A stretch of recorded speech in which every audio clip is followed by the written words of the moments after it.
Wildfires can be really scary, clearly. Sometimes unpreventable, all too often unpredictable. How do we get prepared then, especially as the patterns begin to shift? Chad Hanson is with us tonight. He's a wildfire and climate scientist, also the author of Smokescreen, Debunking Wildfire Myths to Save Our Forest and Our Climate. Chad, cities, they say, with no history of frequent wildfires could be seeing them in the near future. Like where?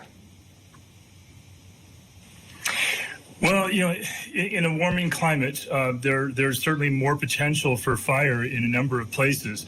But the reality is that any vegetation, can burn and will burn. I mean, just about every vegetation type has a natural fire regime of one type or another.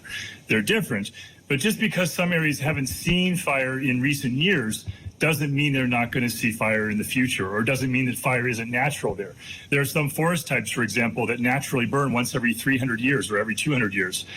So in a human lifetime, you may not have experienced fire, but it will happen in those places. And so it's really a matter of making sure that communities are protected, and that's where our resources and our focus needs to go.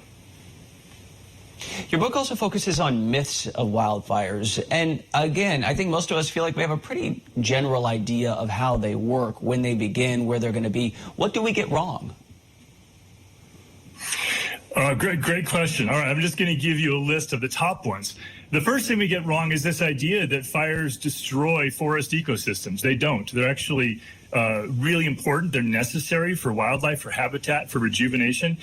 Fires can destroy communities. And so the problem is that right now, the vast majority of our resources are going into these logging projects out in the forests under deceptive terms like thinning and fuel reduction. And those logging projects are not helping to stop fires. In fact, usually the fires burn faster and more intensely through those thinned areas toward the communities, because removing trees from the forest is really not the answer.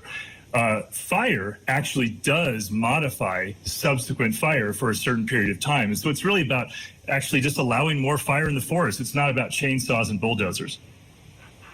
That's really surprising. Wait, so what should we be doing if we don't want this dense brush right up next to these communities and we don't want to thin them out because it moves faster? What should we be doing?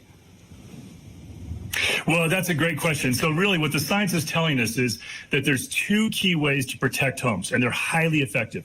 Number one, make the homes themselves more fireproof, fire resistant roofing, ember-proof vents, so those embers driven by the winds don't go into that old attic, coarse wire mesh vent. Simple things like that. And then defensible space pruning of vegetation within 100 feet of the homes.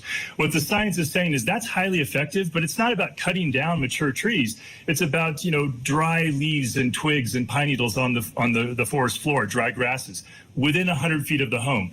Beyond 100 feet, there's no additional benefit. And so all these logging projects out in the forest, so-called thinning projects, which are really just commercial logging projects, they're not helping, they're actually making things worse. Very interesting. Okay, one last question here. The forecast, what's it looking like this next year? Well, hard to say. I mean, right now, we are below average in a lot of places, and below average precipitation typically means a bigger fire year. So, the big fire years are typically in drought years.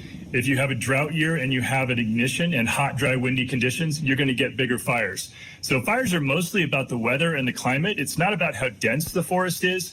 And in fact, most of the communities that are at risk are nowhere near forests. They're in grasslands and chaparral and foothill areas and oak woodlands. And so we need to understand these are climate-driven events and weather-driven events. And the one thing we can control is directing our resources to make sure that homes are protected and communities are safe. Some actionable information here. Wildfire and climate scientist Chad Hanson, thank you.